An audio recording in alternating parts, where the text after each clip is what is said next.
नमस्कार दोस्तों। आज का हमारा मेंस का प्रश्न है, सतत विकास लक्ष्य 2030 की प्राप्ति के संदर्भ में प्राकृतिक आपदाओं के द्वारा उत्पन्न की जाने वाली रुकावटों का विश्लेषण कीजिए। तो दोस्तों, सबसे पहले इस उत्तर की रूपरेखा देखेंगे, इसके पश्चात उत्तर की व्याख्या करेंगे। तो चलिए दोस्तों शुरू करते हैं। तो दोस्तों, जो उत्तर का ढांचा होगा वह होगा कि सबसे पहले हम भूमिका लिखेंगे। भूमिका में हम सतत विकास की अवधारणा को स्पष्ट कर देंगे।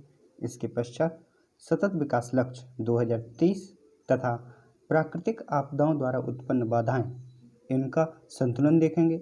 इसके पश्चात एक निष्कर्ष देंगे। तो चलिए दोस्तों भूमिका देखते हैं। तो दोस्तों, जो भूमिका होगी वह होगी कि सतत विकास की परिभाषा या अवधारणा वह यह है कि जब आर्थिक और सामाजिक विकास होता है तो उसका इतना अंधाधुंध तरीके से विकास न किया जाए कि संसाधनों का बहुत ही सीमित समय में ही अत्यधिक दोहन हो जाए। इसका इस तरीके से दोहन किया जाना चाहिए कि आने वाली पीढ़ियों के लिए भी वह संसाधन उतने ही उपयोगी बने रहें जितने वर्तमान में हैं।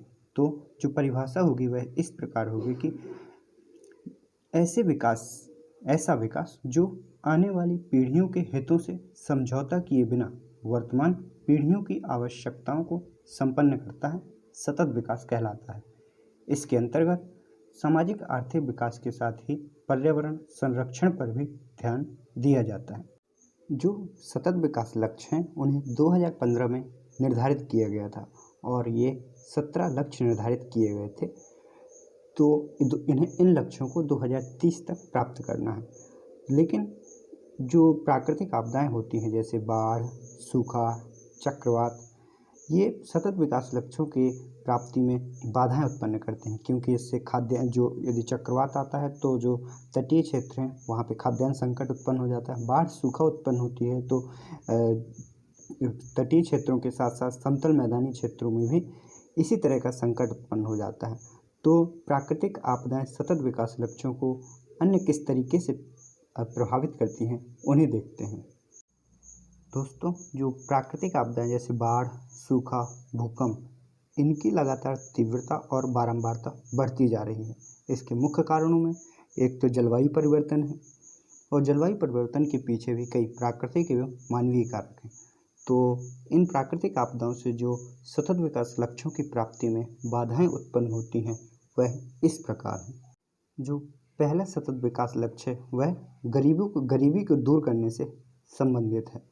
लेकिन जब प्राकृतिक आपदाएं उत्पन्न होती हैं तो गरीबी उन्मूलन में बाधा उत्पन्न होती है, क्योंकि प्राकृतिक प्रकोपों से आर्थिक व सामाजिक सुरक्षा को खतरा उत्पन्न होता है। यह खतरा कई तरीके से उत्पन्न होता है। खाद्यान्न संकट से संबंधित है, आधारभूत संरचना का विनाश हो जाता है और जिससे जो भी कनेक्टिविटी के सोर्सेज होते हैं वह भी कम हो जाते हैं और खाद्यान्न संकट उत्पन्न होने से भूखमरी की समस्या उत्पन्न हो जाती है। जो दूसरा सतत विकास लक्ष्य है वह जीरो हंगर अर्थात भूख की समाप्ति तथा खाद्य सुरक्षा से संबंधित है। लेकिन जब बाढ़, सूखा उत्पन्न होते हैं तो खाद्यान्न संकट की स्थिति उत्पन्न हो जाती है। इसी प्रकार प्राकृतिक आपदाओं के कारण मूलभूत सुविधाओं की कमी हो जाती है, जिससे महामारी भी उत्पन्न होती है, जिससे नागरिकों के स्वास्थ्य पर विपरीत प्रभाव पड़ता है। जो सतत विकास लक्ष्य 3 जो कहता है कि सभी आयु वर्ग के लोगों के लिए स्वास्थ्य, सुरक्षा, स्वस्थ जीवन का लक्ष्य रखता है। इस लक्ष्य की प्राप्ति में प्राकृतिक आपदाएं बाधा उत्पन्न करती हैं। तो वहीं सतत विकास लक्ष्य 4 के जो कि समावेशी व गुणवत्ता युक्त शिक्षा को सुनिश्चित करने से संबंधित है, जिससे जब प्राकृतिक आपदाएं उत्पन्न होती हैं तो शिक्षण संस्थाओं से संबंधित आधारभूत संरचना नष्ट हो जाती है, जैसे स्कूल, कॉलेज इत्यादि। तो वहीं सतत विकास लक्ष्य 5 लैंगिक समानता व सशक्तिकरण के उद्देश्य भी शिक्षा के अभाव में अधूरे रह जाते हैं।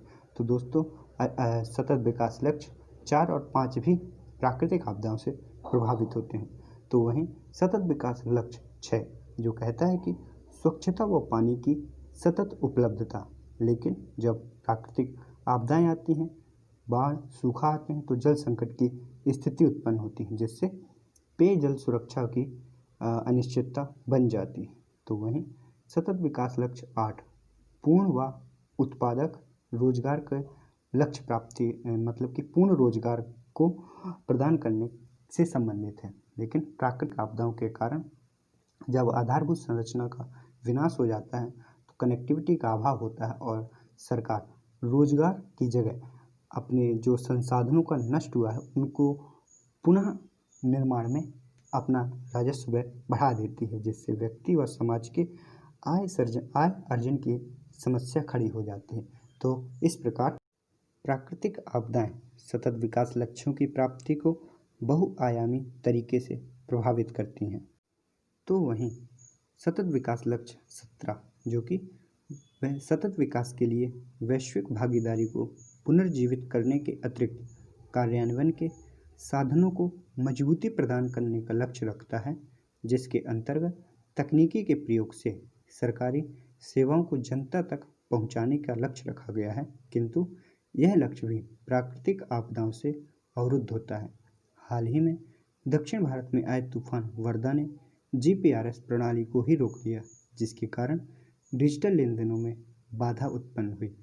इस तरह प्राकृतिक आपदाएं सतत विकास लक्ष्यों की प्राप्ति में बाधाएं उत्पन्न करती हैं। तो दोस्तों, यह हमारे उत्तर का मेन पार्ट रहा। अब उत्तर का जो निष्कर्ष होगा वह इस प्रकार है कि सतत विकास लक्ष्य 2030 की प्राप्ति से विश्व समाज में संतुलन तथा समानता का उद्देश्य पूरा होगा, लेकिन प्रकृति जनित आपदाओं के कारण उत्पन्न चुनौतियों से ये लक्ष्य बाधित भी हो रहे हैं। अतः प्रकृति के साथ बेहतर सामंजस्य स्थापित करके ही लक्ष्यों को प्राप्त किया जा सकता है।